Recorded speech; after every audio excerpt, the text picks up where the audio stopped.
पुण्यातील कल्याणनगर महामार्गावरील ओतूर जवळ बिबट्याची दहशत कायम आहे। भरधाव वेगाने जाणाऱ्या दुचाकीवर बिबट्याने पुन्हा झडप घातलेली आहे। या हल्ल्यामध्ये दुचाकीस्वार जखमी झालेला आहे।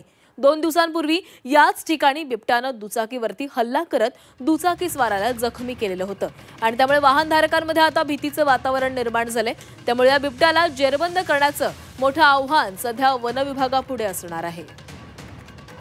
कल्याणनगर हायवेवर सध्या बिबट्याची दहशत पाहायला मिळते। काही दिवसांपूर्वीच बिबट्याने एका दुचाकीस्वारावर झडप घातलेली होती आणि यामध्ये तो दुचाकीस्वार गाडीवरून पडला आणि जखमी झालेला होता आणि पुन्हा एकदा याच हायवेवर बिबट्याने दुसऱ्या दुचाकीवर झडप घातली आणि यामध्ये देखील तो बाईकस्वार जखमी झाला। त्यामुळे सध्या या ठिकाणी बिबट्याची दहशत पसरलेली आहे। वाहन चालकांमध्ये देखील भीतीचं वातावरण आहे। तरी 2 दृश्य काही दिवसांपूर्वीच एका दुचाकीस्वारावर बिबट्याने झडप घातलेली होती आणि बिबट्याने झडप घालताच हा बाईकस्वार गाडीवरून पडला आणि तो जखमी झाला आणि आता पुन्हा एकदा म्हणजे 2 दिवसांमध्ये बिबट्याने पुन्हा एकदा एका बाईकस्वारावर झडप घातली आणि यामध्ये तो बाईकस्वार जखमी झाल्याचं कळतंय।